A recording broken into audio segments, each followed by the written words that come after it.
하신 말씀은 누가복음 7장입니다.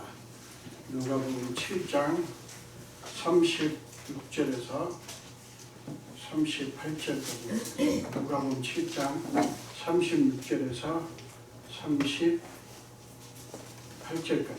우리 세 절 함께 읽겠습니다. 한 바리새인이 예수께 자기와 함께 잡수시기를 청하니 이에 바리새인의 집에 들어가 앉으셨을 때에 그 동네에 죄 지은 한 여자가 있어 예수께서 바리새인의 집에 앉아 계심을 알고 향유 담은 옥합을 가지고 와서 예수의 이르러 그 발곁에 서서 울며 눈물로 그 발을 적시고 자기 얼굴로 닦고 그 발에 입맞추고 향유를 부으니. 아멘. 네, 한 번 더 기도하겠습니다. 예수님, 오늘도 종을 세우셔서 말씀을 전하라고 하셨기에 순종하고 말씀을 들고 섰습니다. 말씀을 전할 수 있는 이 은혜를 주셨고 특별히 말씀을 주셔서 감사합니다. 아버지, 종을 불쌍히 여기사 성령의 불로 종의 입술을 정결케 하사 하나님의 말씀만 온전히 선포할 수 있도록 역사에 주옵소서. 아멘. 감사드렸고 예수 이름으로 기도합니다. 아멘.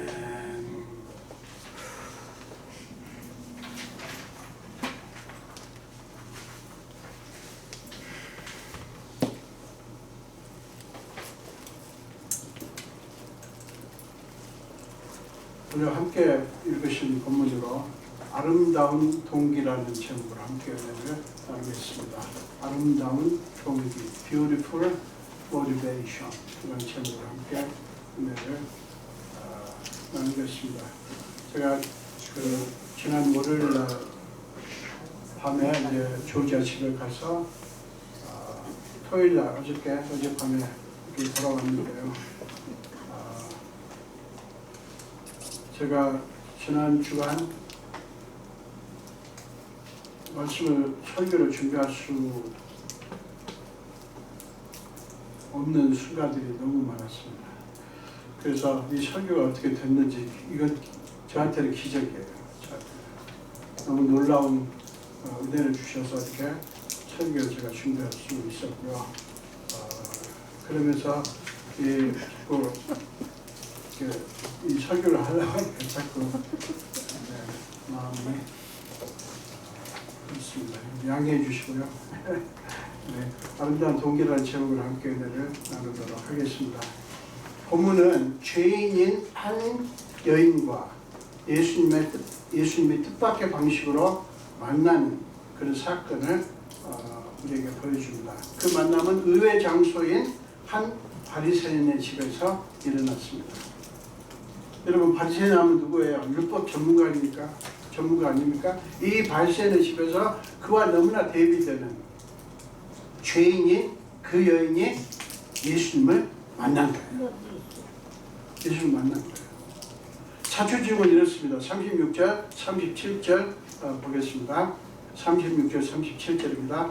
한 바리새인이 예수께 자기와 함께 잡수시기를 청하니 이에 바리새인의 집에 들어가 앉으셨을 때에 그 동네에서 죄를 지은 한 여자가 있어 예수께서 바리새인의 집에 앉아 계심을 알고 향유 담은 옥합을 가지고 와서, 이렇게 지금 왜 지금 이 일이 일어났는가 자초지종을 설명하고 있습니다. 예수님은 초대를 받아서 그 집에 갔어요. 그렇지만 이 여인은 초대받지 않았지만 간 거예요. 그 여인은 단순히 초대받지 않았을 뿐만 아니라 감히 바리새인의 집에 올 수도 와서도 안 되는 신분의 그런 사람이었어요. 왜요? 온 동네에서 소문난 죄인이었기 때문에. 그 여인을 말하면 그 죄인라고 할 만큼 말하자면 유명한 죄인이었기 때문에 그런 여인이 바리새인의 집에 가서 예수를 만났다고 하는 것은 놀라운 사건이었습니다. 어떻게 그게 가능했을까요?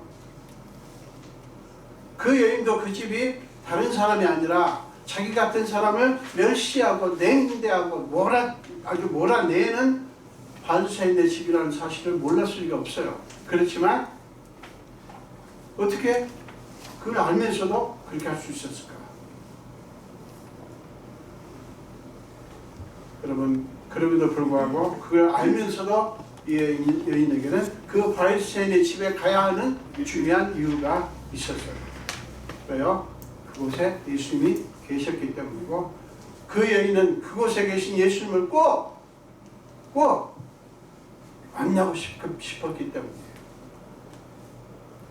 여러분, 예수님이 그곳에 계심으로써 바리새인의 집은 다른 집은 전과 다른 집이 되었어요. 평소에는 바리새인의 집은 어떤 집이었어요? 죄인들을 거부하고 쫓아내는 곳이었어요. 그러나 지금은 바리새인의 의도와는 달리 상관없이 졸지에 죄인을 받아들이는 집이 되었습니다. 바리새인의 집에 예수님이 계시니까, 그곳에 바리새인의 집이지만 예수님이 계시니까 그것은 전혀 뜻밖의 장소가 된 거예요. 율법의 단죄가 있는 장소가 아니라 은혜와 용서와 화합이 있는 장소, 절망의 장소가 아니라 소망의 장소, 미움의 장소가 아니라 사랑의 장소로 바뀐 거예요. 그 유명한 율법주의자 그 바리새인의 집이 한 가지 이유 때문에, 뭐예요? 예수님이 그곳에 계시는 한 가지 이유 때문에 그렇게 바뀐 거예요. 여러분, 교회 안에 그리고 우리 안에 예수님이 계시면 어떤 현상이 벌어지지 않습니까? 예수님이 필요한 사람들이 찾아옵니다. 그리고 그때에 교회를 통해서, 그리고 저와 여러분을 통해서 사람들이 살아나는 역사가 일어납니다. 교회는요, 종교인을 기르는 종교인 전문가를 만드는 장소가 아니에요. 종교가 필요 없다는 게 아니라, 종교 규칙이 나쁘다는 게 아니에요. 예수 믿는 것은 영혼 육이 사는 거예요. 살아나게 하는 곳이 예수교회고, 사람들을 살아나게 하는 사람이 그리스도인이에요. 안 그렇습니까? 그래서 교회는 예수님이 계셔야 되고, 우리 안에 예수님이 계셔야 하는 거예요. 거친 화려하고 근사한데 예수님이 계시지 않으면 그 교회, 그런 그리스도인에게서는요, 필연적으로 반드시 나올 수밖에 없는 게 있어요. 뭐예요? 세상과 똑같이 미움과 다툼과 원망, 불평, 불화만 터져나옵니다.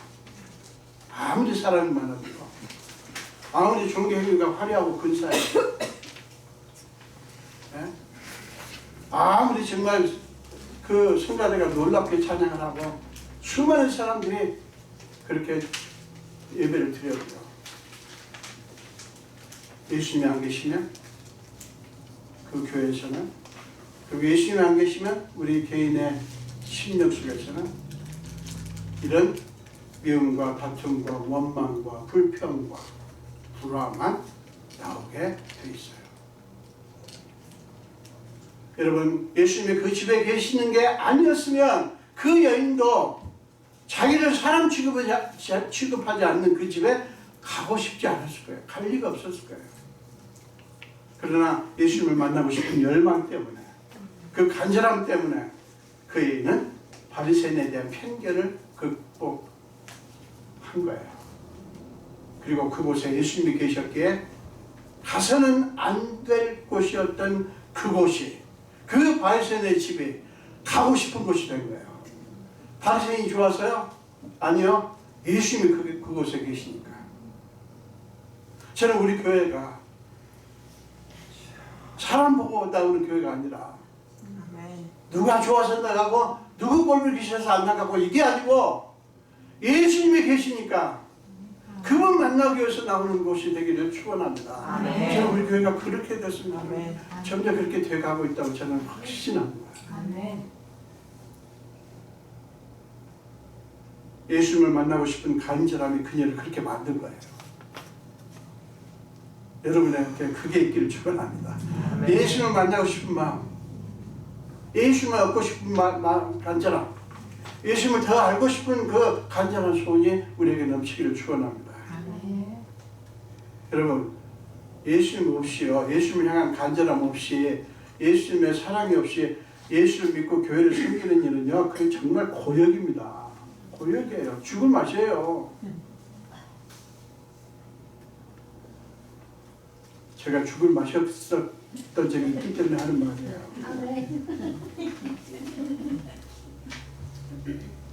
그런 사람들에게는 주일이 굉장히 빨리 돌아옵니다. 어저께가 주일이었는데 또 주일인 것 같아요.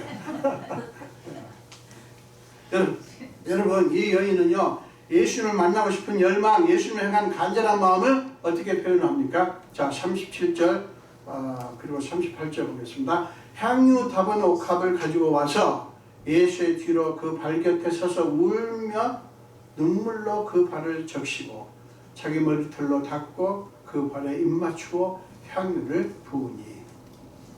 여러분, 이 말씀에 표현된 이 여인의 마음이 충분히 느껴지죠. 그렇죠? 이 여인이 그토록 간절하게 예수님을 만나고 싶어 했던 까닭, 목적이 그 여인의 행위에 고스란히 담겨 있지 않습니까? 이 말씀을 보면 이 여인은 예수님을 통해서 원하는 것을 얻기 위해서가 아니라, 지금 예수님께 무엇을 말을 해가지고 얻어내기 위해서가 아니라 자기에게 있는 가장 귀한 것을 예수님께 드리고 싶어서 만나고 싶어 했다고 하는 것을 알 수가 있어요. 무엇 때문이었을까요? 예수님께 받은 은혜와 사랑이 너무 커서, 그 크신 사랑에 달리 보답할 길이 없어서 주님을 향한 사랑을 그렇게 표현을 한 거예요. 여러분, 사랑 여러분, 주님을 믿고만 섬긴다고 하는 것은 이런 것입니다. 이게 주님을 진짜로 믿고 섬기는 거예요. 나를 위해 대속 제물이 되신 예수님의 은혜가 너무 크고 감사해서 내게 있는 가장 좋은 것을 드리고 싶은 마음, 바로 그 마음으로 주님을 믿고 섬기는 것이 참으로 믿고 섬기는 거예요.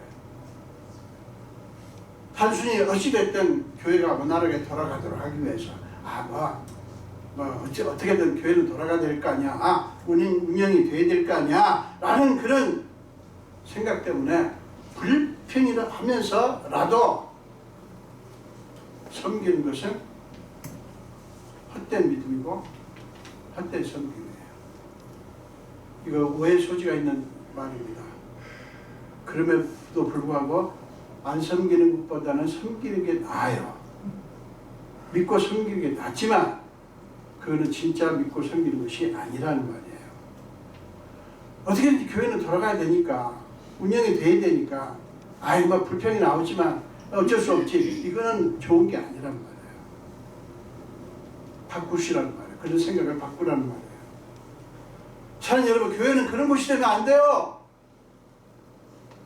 은혜도 없고 사랑도 없고 감사도 없는데도, 불평만 가득한데도 서로 싸우고 반복하고 꼬미기 싫어하고 막 난리가 났는데도 교회가 운영되고 있다면 그 교회는 실상은 주님의 교회가 아니거나 아니면 죽은 교회예요. 서로에게서 예수님을 향한 사랑이 막 흘러나오면 동시에 어떤 일이 벌어지냐면요, 사람들 향한 사랑이 막 흐르게 됩니다. 우리가 예수님을 정말 사랑하잖아요. 정말 믿잖아요. 예수님 은혜가 우리 안에 충만하잖아요. 그러면 반드시 필연적으로 나오는 게 뭐냐면 다른 사람을 사랑하게 돼요. 용납하게 되고. 전에는 그렇게 까칠하는 사람들이 그냥 부드러워지고, 전에는 그냥 뻑하면 그냥 쏘아대던 사람이 그냥 웃으면서 안아주고, 다독거려주고 이렇게 돼요. 예수를 정말 사랑하면, 예수를 정말 믿으면 그게 필연적이에요. 자동적으로 나오게 돼 있어요. 거의 동시에 나옵니다. 그래서 어느 교회 가서 막 보면 불평이 많고 싸움이 많고 이 사람 저 사람 막 그냥 네 편 내 편하고 막 그냥, 그러면 그 교회는요 은혜가 없다는 뜻이에요.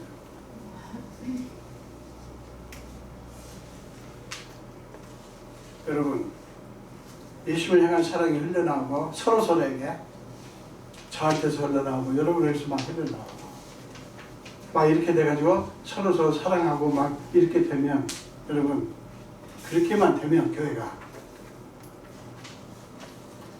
그런 교회가 진짜로 잘 돌아가는 교회예요.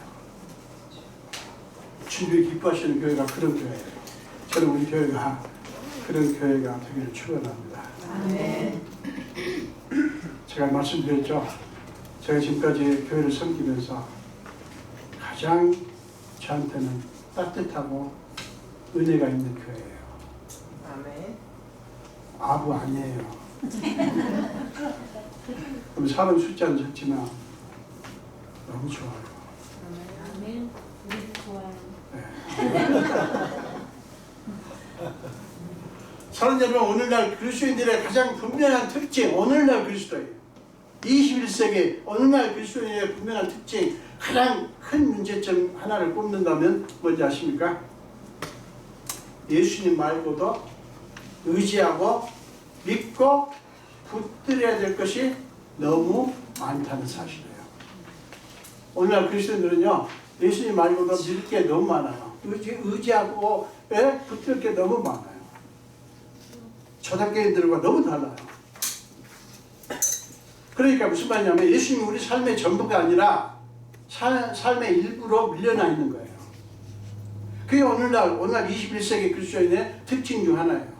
예수님의 삶의 전부가 아니에요. 지난번에 우리 윤철수 목사님 오셔서 말씀하셨지만 삶의 전부가 아니에요. 나의 전부가 아니에요. 부분이에요. 부분. 그게 특징 중에 하나예요. 문제점 중에 하나고요. 예수를 잃으면 모든 것을 잃는다고 생각하는 것이 아니라 예수를 잃어도 예수가 없어도 예수를 대체할 다른 것들이 있으니까 괜찮아 라고 생각하는 거예요. 여러분, 그러면 어떤 문제가 발생하는 줄 아세요? 예배를 예수를 믿고 예배도 드리고 기도와 성경 공부와 구제와 선교와 여러 가지 신앙 행위들을 아무런 모자람 없이 빠짐없이 다 하지만 그 신앙 행위는 종교적인 형식 갖추기식이 되는 거예요. 해야 되니까. 교회가 그렇게 해야 되니까. 그냥 하는 거예요. 예수님 당시의 바리새인들처럼 예수님을 향한 사랑 없이 행위로만 하게 되는 거예요. 그렇게 되면 결국에는 모든 신앙 행위에는 예수님을 향한 사랑은 다 사라지고 빈 껍데기, 형식만 남게 되는 거예요. 사랑하는 여러분, 이 여인은 주님의 은혜가 너무 고마워서 주님께 자기에게 있는 최고 것을 드리고 싶은 마음이 너무 간절해서 인간적인 장애를 극복하고 예수님께 왔지만 예수님 앞에 당당하게 설 수는 없었어요. 자신이 얼마나 큰 죄인인가를 스스로도 잘 알고 있었기 때문에 그래요. 그래서 그 여인은 어떻게 합니까? 예수님 앞이 아니라 뒤로 가서 그의 발 곁에 섭니다. 이게 무슨 얘기냐면 이스라엘 백성들은 식사를 할 때 어떻게 먹죠? 이렇게 우리처럼 앉아서 먹나요? 거의 누워서 먹잖아요. 비스듬히. 그 보셨죠? 이렇게 거의 누워서 먹어요. 그래서 머리와 발이 딱 이렇게 따로 다른 방향이 더 분명해지는 거죠. 자, 그러니까 지금 그 얘기예요. 예수 머리 앞에 딱 나타나는 게 아니고 이 여인이 예수 뒤로 가서 예수 발 있는 대로 가는 거예요. 내가 여기 왔으니 나를 봐주세요 라고 당당하게 나설 수 없었어요. 단지 주님의 발이라도 잡고 싶은 심정뿐이었어요. 주님의 발 곁에 그 여인의 눈에서는 자꾸만 눈물이 났습니다. 주님의 발 앞에 주저앉아 그분의 발을 붙잡습니다. 그리고는 주체할 수 없이 흐르는 눈물로 주님의 발을 적십니다. 사랑하는 여러분, 이 여인이 흘리는 이 눈물의 의미가 무엇인지 아십니까? 신세한다니까요? 그저 슬픔과 고통의 표현이었을까요? 아니요. 그녀의 눈물은 주님을 향한 깊은 사랑과 감사의 표현이었어요. 그녀의 눈물은 비굴함이 아니라 겸손이었고 주님을 향한 깊은 존경의 표현이었어요. 사랑하는 여러분, 무엇보다도 이 여인은 눈물을 통해서 자신의 죄를 고백한 것입니다. 말이 필요 없었어요. 주님 앞에서 그저 눈물만 흘립니다. 찬송가 143장에 보면 이런 표현이 나옵니다. 나 십자가 대할 때에 그 일이 고마워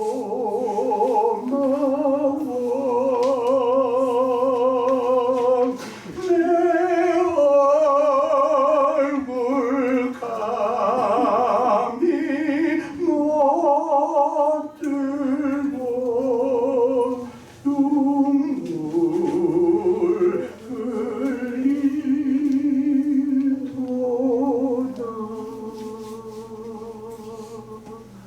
그의 이 여인이 주님 예수님 앞에 그저 눈물만 흘리는 거예요. 주님과 그 여인 사이에는 정적이 흐릅니다. 들릴 듯 말 듯한 그 여인의 눈물 소리뿐이에요. 주님도 아무 말씀이 없으십니다. 한번 그 장면을 생각해 보세요.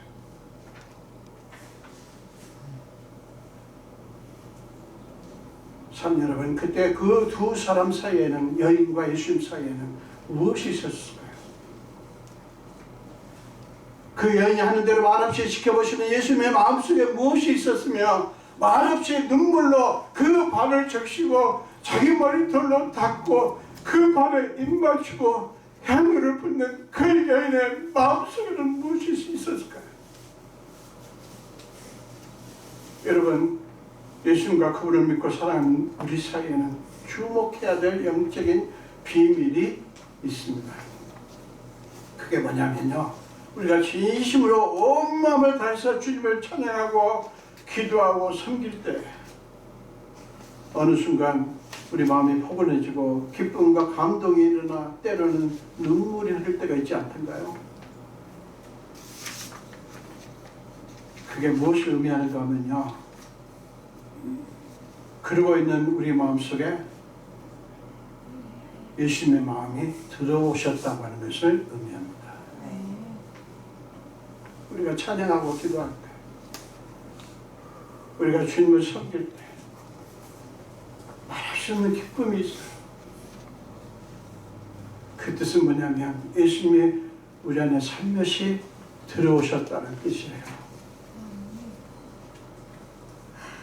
저는 말씀을 준비하면서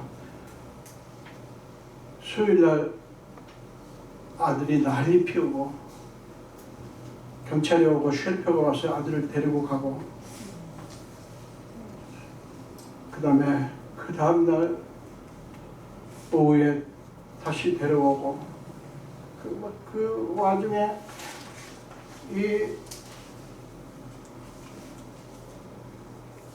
그날 밤에, 수요일 밤에, 깊은 밤입니다. 그 밤에 마음이 풀리는데요. 근데 그때 느낀 게 이 부분이에요. 주님이 나한테 오셨구나. 나한테 오셨구나. 내 마음을 만지시는구나. 내 마음에 만져주시는구나 하는 것을 그때 느꼈습니다. 여러분, 우리에게 그런 경험이 있지 않던가요? 여러분들이 신앙생활하면서 그런 게 있지 않던가요? 아무튼 누가 뭐라고 안 해도 누가 알아주고 말고 필요 없게 되지 않습니까? 그럴 때 그냥 하나님 앞에서 여러분 마음이 따뜻해지고 그럴 때가 있지 않습니까? 그게 뭐냐면 여러분 마음속에 주님이 들어오셨다는 거예요. 여러분의 기도에 지금 응답하고 계시다는 뜻이고 여러분의 섬김에 응답하시고 계시다는 뜻이에요. 여러분 그렇게 신앙생활하면 신진합니다. 신앙생활하는 게.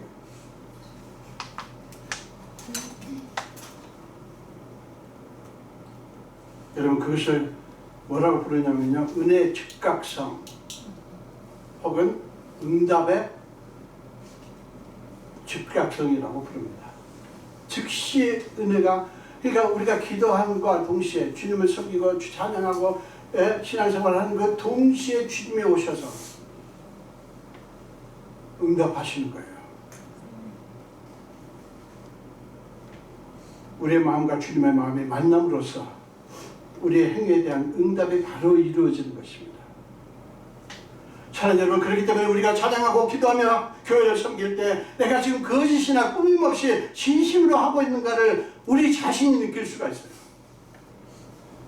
사람들 몰라도 여러분 자신이 느낄 수가 있어요.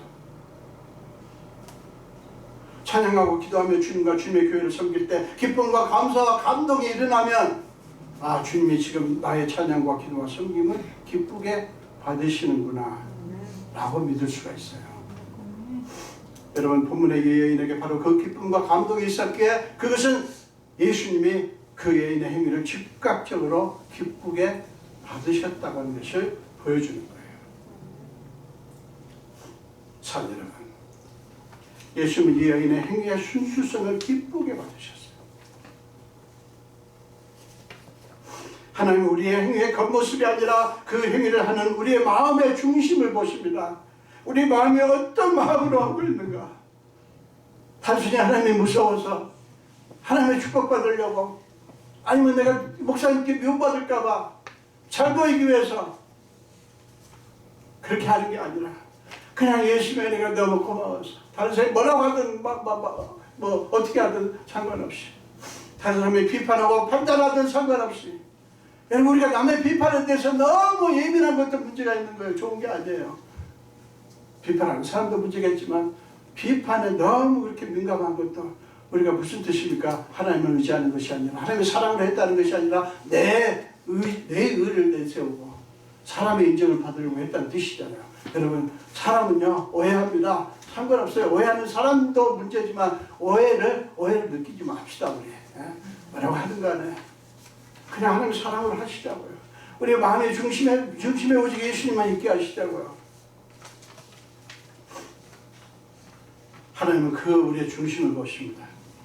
단순히 누군가의 1년 품삯을 주어야 살 수 있는 값비싼 향유를 드렸다는 것 때문이 아니라 예수님은 그 여인의 동기를 보신 거예요. 예수님은 그 여인의 행위의 크기가 아니라 엄청난 것을 드렸다, 놀라운 것을 드렸다가 아니라 예수님을 사랑하는 순수한 동기를 기뻐하신 거예요. 자, 마가복음 12장에 예수님의 이런 마음을 엿볼 수 있는 말씀이 나옵니다. 마가복음 12장 41절부터 45절까지인데요. 예수님은 지금 이 얘기입니다. 예수님은 사람들이 헌금할 때 그 헌금함 곁에 계셨는데 부자는 많이 넣고 있는데 가난한 과부는 2렙돈, 대충 10센트 정도 된답니다. 참새 반마리 값이랍니다. 무슨 얘기예요? 정말 보잘것없는 액수의 헌금이란 뜻이에요. 그것을 보시고 누가 물어보지도 않았는데 예수님은 제자들을 불러다가 이 과부를 칭찬합니다. 43절 44절 보세요. 내가 진실로 너희에게 이르노니, 제자들이 예수님 이게 뭡니까? 이게 무슨 의미입니까? 물은 게 아니라니까요. 예수님이 제자를 불러다가 야 너희들 일로 와봐. 그럼 저희를 그 과부를 보여주면서 이렇게 가르치면서 내가 진실로 너희에게 이르노니 이 가난한 과부는 헌금함에 넣는 모든 사람보다 많이 넣었도다. 그들은 다 풍족한 중에서 넣었거니와 이 과부는 그 가난한 중에서 자기의 모든 소유, 그 생활비 전부를 넣었다. 예수님이 그 여인을 알아주시잖아요. 제가 다음 주에 그 제목으로 말씀 나누려고 합니다. 여러분, 가난한 과부의 헌금에 갇히는 인간체를 보면 너무 형편없었어요. 그렇지 않습니까? 오늘날 교회가 문제가 뭔지 압니까? 교회 아주 고질적인 악이 뭔지 압니까? 헌금의 액수를 가지고 사람들을 판단합니다. 저 사람은 11조가 얼마짜리이기 때문에 우리 교회가 반드시 영입해야 되는 분이고 놓쳐서는 안 될 분이라고 그렇게 하는 교회들이 수두룩합니다. 그러나 예수님은 그렇게 보지 않아요. 예수님은 하나님을 사랑하는 그 과부의 순수한 동기를 보시고 기쁘셔서 너무 좋아서 그 기쁜 마음을 혼자 간직할 수 없어서 제자들을 오라고 해가지고 불러가지고 일부러 칭찬하신 거예요. 일부러. 하나님은 예수님은 가난한 과부의 두 돈을 부자가 넣은 많은 헌금보다 훨씬 더 귀하게 보신 거예요. 왜요? 주님 보시기에 그 과부의 동기가 비교할 수 없이 아름다웠기 때문이에요. 예수님의 본문의 여인에게서 보신 것도 동기의 아름다움입니다. 사랑하는 여러분, 우리가 예배를 드리고 신앙 생활들을 하고 이런저런 모양으로 교회를 섬기고 사람들을 섬길 때 여러분 잊지 마십시오. 여러분의 그 모든 행위에 사랑의 동기 외에는 그 어떤 동기도 끼워 넣지 마세요. 어떤 일을 하든 그 일이 크든 작든 중요하게 보이든 사소하게 보이든 모든 것을 하나님을 사랑하고 사람을 사랑하는 동기로 소중하게 하십시오. 소중하게. 섬기는 일에 소중하고 안 소중하고가 따로 없어요. 무슨 일이 됐든 하다못해 휴지 하나를 주더라도 소중하게.